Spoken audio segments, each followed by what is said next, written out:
श्री श्री 1008 श्री रूपी जी महाराज मोरिया बाबा के नाम से जिनको जानते हैं, सिलोइया गांव सिरोही मुख्यालय से लगभग 15 किलोमीटर की दूरी पर सिलोइया गांव पड़ता है। और यहाँ श्री मोरिया बाबा हुए हैं, जो जिसको हम समाधि कहेंगे, वो 1992 में हुई थी। इन संत की बड़ी कहानी है और सिरोही में ऐसे अनगिनत संत हुए हैं जिन्होंने अपने तप के प्रभाव से, अपने भजन के प्रभाव से समाज को एक दशा और दिशा दिखाई। उन्हीं में से श्री श्री 1008 श्री मोरिया बाबा, जिनका मूल नाम श्री रूपी जी महाराज था। अब देवासी समाज से थे, गाय चराते थे, गौ माता को चराते थे, या मैं अगर दूसरी भाषा में कहूं, सीधा कहूं तो ये इनका कुछ शेष कर्म रह गए थे। जन्मों जन्मों की यात्रा होती है और सिद्धि का कुछ समय किन्हीं कारणों से या कोई कर्म बाकी रह जाता है। अगर हम मोटी भाषा में कहें तो वो कर्मों का पूर्ति करने के लिए या उसको एक तरह से कर्म बंधनों से मुक्त होने के लिए जन्म लेते हैं, अपनी लीलाएं करते हैं। लेकिन यहाँ उनके भक्त हैं, ठाकुर साहब हैं, उनसे मैं निवेदन करूंगा, इनके बारे में बताएंगे किस तरह से इन्होंने समाधि ली थी, किस तरह से इनके बारे में 2-3 लाइनें बहुत खास है। आप गाय चराते थे, आप कभी पैरों में चप्पल आदि नहीं पहनते थे। जब भी कभी कोई भगवान के आपको चित्र दिखता था, आप मोरपंख लगाते थे, मोरपंख अपने सर पे रखते थे, क्योंकि कृष्ण की महिमा है इसमें। और आपके बारे में ऐसा अनुमान लगाया जा सकता है कि आप दिन में गाय चराते थे, रात को भजन करने के लिए जंगलों में जाते थे। अब भवानी गिरी जी महाराज हैं यहाँ, ऐसा बता रहे थे ठाकुर साहब की। अब बताएं ठाकुर साहब, बहुत बड़ी रोचक कहानी है, बड़े संत की कहानी है। आपका शुभ नाम क्या है हुकम? भोपाल सिंह जी झाला साहब हैं आप। और आप क्या कहेंगे वापसी के बारे में?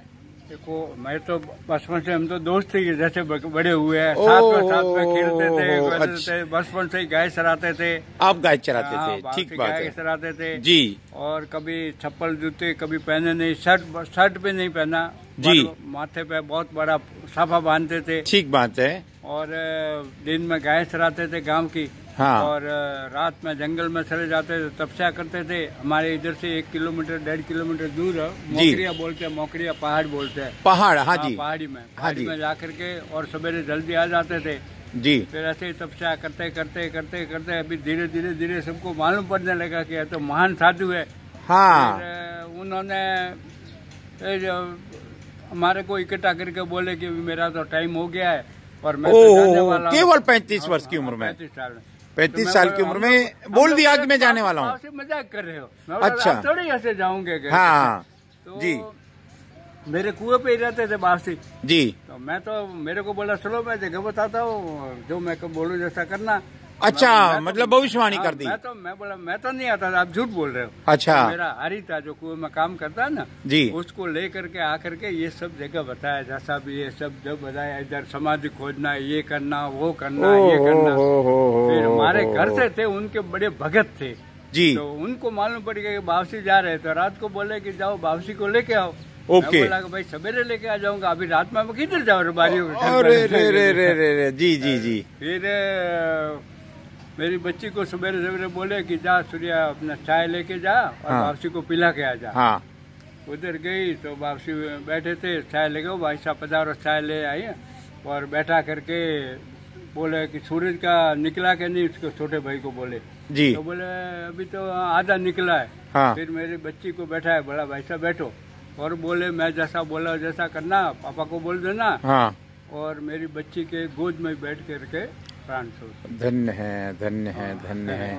और उसके बाद में फिर ये सारा हम देख रहे हैं, इधर जिधर बोला वो हमारा जो हारी था काम करने वाला जी, वो बोला मेरे को ये सब बता के गए वापसी। हम लोग इधर आए लेके आए सब, और वापसी को भी लेके आए, 5-6 शादी को लेके आए, क्योंकि इनकी क्रियाक्रम तो अपन तो जानते नहीं था कैसी होती है। जी जी जी जी। और अभी ये समाधि कहाँ लगी हुक्म? मैं समाधि के जरूर दर्शन करवाऊं, क्योंकि जी जी जी जी। अच्छा, ये समाधि इधर सामने? हाँ हाँ हाँ हाँ हाँ। श्री मोरिया बाबा, श्री श्री 1008 श्री मोरिया बाबा, जो इसी गांव के जन्मभूमि थी, जिनकी इसी गांव में जन्मे थे। कोई नहीं जानता था कि वो एक बहुत बड़े संत थे, बहुत बड़े भगवान के भक्त थे, और उन्होंने समाधि ली। पहले से कह दिया कि अब मेरा काम, मुझे जाना है, मेरे कर्म पूरे हो गए, और यहाँ उनकी समाधि लगी। यहाँ महादेव जी को स्थापित किया है, विराजित किया है।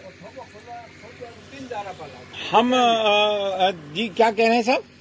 समाधि जो निशान किया था ना, जी, ये पूरा पहाड़ है, तो भाई मैं बोला ये तो खोदने के लिए मशीन लाना पड़ेगा। जी जी जी, 6-7 फुट। हाँ, लेकिन वो भगवान का वरदान था, जो जैसे खोद के रखी हो ना समाधि, ओ, एक आधा घंटे में पूरा, जैसे मतलब पहाड़ को आधा घंटे में खोद दिया। ये संत का चमत्कार है। मैं मोरिया बाबा के दर्शन कर दूं। आपने देखा मोरिया बाबा को? हेंगो ने देखियो? हाय हाय हाय, थे कतरा भागशाली था बाबसी कि मोरिया बाबा रा दर्शन कीदा। लेकिन होता ऐसा है संसार में कि जब भी कोई संत हमारे बीच में रहता है तो हम उनको नहीं पहचान पाते, और जब वो संत चला जाता है फिर समझ में आता है कि वो कितने बड़े संत थे। ये इसको एक आश्रम का रूप दिया है। मैं पुनः मोरिया बाबा के उस ओरिजिनल जिसको वेशभूषा कहेंगे, बड़ा सा साफा, हाथ में लाठी। लेकिन अभी एक बात बड़ी जबरदस्त कह रहे थे, वो गाय चराते थे गांव की, और जब भी गाय माता किसी के खेत में घुसती थी, वो कभी डंडा नहीं मारते थे। वो कहते थे मैया मैया मैया, खेत वाला नाराज हो जाएगा, और वो मैया फिर उसकी बात सुनती थी, और मैया बात सुनकर खेत से बाहर निकल जाती थी, क्योंकि मैया भला इनकी बात को कैसे नहीं सुनेगी, कैसे नहीं समझेगी। मोरिया बाबा का ये एक तीर्थ कहें, इसको एक बड़ी कमाल का स्थान कहें। ये हरा भरा हम क्षेत्र है। यहाँ संत विराजते हैं, भवानी गिरी जी महाराज, और लोगों की बहुत गहरी आस्था है। एक बात हम और लगते हाथन ये कह देते हैं, संत को मैं नमन करता हूँ, और इसी तरह के संत और हुए हैं। श्री श्री जेठाराम जी महाराज, जो सामने एक बड़ा तीर्थ है, और उन्हीं की शिष्या श्री लूंगी बाईसा, उनकी भी सामने समाधि है श्री जेठाराम जी की। हम एक बात बहुत विनम्रता से कह देते हैं कि ये संपूर्ण क्षेत्र एक तपोभूमि है। ये संपूर्ण क्षेत्र वो तपोभूमि है जहां आकर संत लीला करते हैं, जहां आकर संत अपना रोल प्ले करके जाते हैं, और एक संसार को दिशा दिखा के जाते हैं। मैं सच में आज हम धन्य हो गए कि ऐसे महान संत के, महान समाधि के और महान तीर्थ के हमने दर्शन किए। श्री श्री 1008 श्री भवानी गिरी जी महाराज हमारे सामने हैं, और 92 से लगातार यहाँ विराजित हैं, यहाँ विराजमान हैं। पूजा पाठ आदि सब यही करते हैं। और सबसे बड़ी बात है कि आपने अपने हाथों से उन दिव्य आत्मा की, दिव्य शरीर को समाधि दी। आप क्या कहेंगे बाबूजी? आपको कुछ कहना? इसने मेरे को ये बोला नहीं आया थे। हाँ ठीक है, भोपाल सिंह जी। मैं फिर उधर से आया, फिर इनको क्या, मैं इधर तो थोड़ा पत्थर है, हाँ, तो इधर खड़ो नहीं, इधर पत्थर खड़ो थोड़ो जी, थोड़ा सा खड़ी, और फिर पोसा नहीं रहा, एकदम धूड़ से। हाय हाय हाय हाय हाय हाय। फिर भी उनको मतलब समाधि जी जी जी मेरे हाथ से की हुई माँ बड़े। और यहाँ नियमित दिया बत्ती होती है। बगीचा है जो भवानी गिरी की मेहरबानी है। मैं बाबूजी आपको नमन करता हूँ। इतना खूबसूरत बगीचा आपने तैयार किया है, ये क्षेत्र। और दूसरी एक बात बाबूजी की, मैंने हर रविवार को कम से कम 100 लोग, जो पीलिया होता है ना, पीलिया बोलते हैं ना, पीलिया, हाँ, इनके तो पालनपुर डॉक्टर भी बुलाते हैं इनको। पीलिया के चलो हम एक बार जय बोलते हैं। बोलो मोरिया बाबा की जय।